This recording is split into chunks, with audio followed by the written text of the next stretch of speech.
किसान, नौजवान, महिलाएं सब लोग एकजुट होकर अपने अधिकारों के लिए लड़ेंगे, आपस में नहीं लड़ेंगे।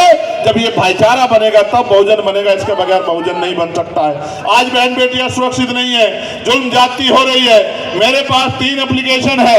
एक एप्लीकेशन में लिखा है कि यही बराबर में कुछ दूर पे बाबा साहब अम्बेडकर का स्टैचू जमीन होने के बावजूद सामंती लोग लगाने नहीं दे रहे हैं। मैं आनंद भाई से कहना चाहता हूं कि आप प्रयास करो कि वो शांति से लग जाए, और अगर शांति से नहीं लगेगा तो फिर क्रांति से लगेगा। बाबा साहब अम्बेडकर के बच्चे कमजोर नहीं है, इस बात का ध्यान जो है सब लोगों को रखना चाहिए। रही दूसरी बात, एक एप्लीकेशन मेरे पास और है कि यहाँ 300 से ज्यादा परिवार इसी दूल्हे में जो स्टेशन के पास है उनको उजाड़ दिया गया है और उनको जो है वापस एस्टैब्लिश करने की कोई योजना नहीं है। मैं आनंद भाई को विश्वास दिलाता हूं, मुझे नहीं पता वो परिवार यहाँ है या नहीं है, लेकिन मैं आनंद भाई को विश्वास दिलाता हूं कि इस मामले को मैं पार्लियामेंट में पूरे जोर शोर से उठाने का काम करूंगा।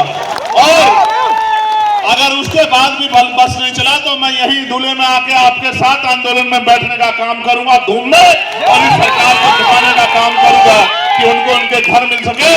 आज मैं उनके घर देख के आऊं, बहुत बुरी हालात में है। वो आई मेरी आंखों में देख के कह रही थी कि बेटे अगर आप जैसे कुछ लोग यहाँ तैयार हो जाएं तो हमारी परेशानियां हल हो जाएगी। मैं कहता हूं उस माँ को कि यहाँ मेरे जैसे लाखों नौजवान तैयार हैं, बस आप उनको पहचान लो।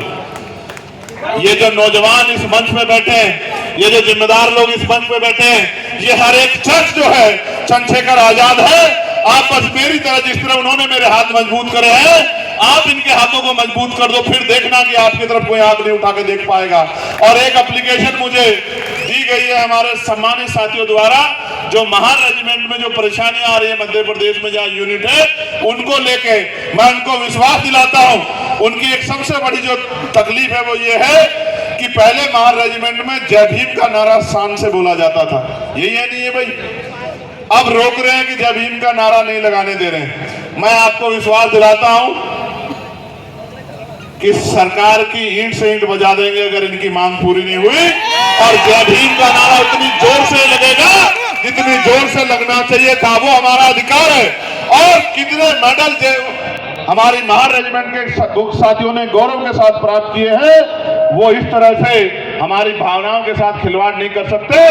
पार्लियामेंट में मैं इस विषय को भी उठाने का काम करूंगा, और साथ साथ रक्षा मंत्री जी से, प्राइम मिनिस्टर से, राष्ट्रपति से स्वतः मिलकर ज्ञापन देके उनको अपनी इस मांग को पूरा कराने के लिए जी जोड़ लगाने का काम करूंगा। इस बात का विश्वास भी मैं अपने मैनेजमेंट के साथियों को दिलाना चाहता हूं। लेकिन मैं आपसे भी कहना चाहता हूं, एक बात तो मैंने आपको बताई कि सरकार आपकी होती तो ये सब चीजें मिलनी चाहिए थी, लेकिन मैं आपको ये कहना चाहता हूं कि कब तक मांगते रहोगे, कब तक हाथ फैलाते रहोगे। ये मौका बाबा साहब अम्बेडकर के प्रयासों से आपको मिला है, आप ऐसा क्यों नहीं कर लेते कि इस बार मिलकर जो है यहां अपनी ताकत बना लो कि आपको मांगना ही ना पड़े।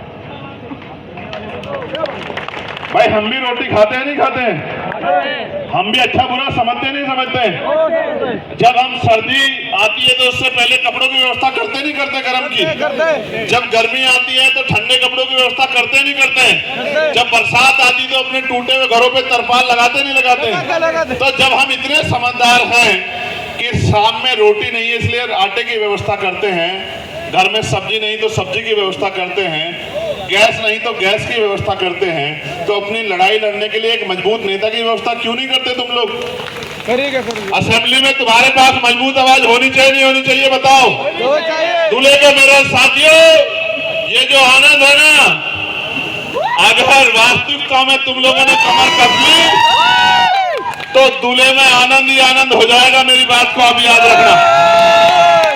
अगर जितने लोग यहाँ हैं इन्होंने मन पक्का कर लिया और ये हाल से निकल गए और घर घर जाके इन्होंने वादा कर लिया और लोगों से विश्वास हासिल कर लिया, तो दूल्हे में आनंद ही आनंद हो जाएगा। और जिस तरह मैं पार्लियामेंट में खड़े होकर दौड़ता हूं, मेरा छोटा भाई आनंद यहाँ असेंबली में आपके हितों के लिए दौड़ने का काम करेगा।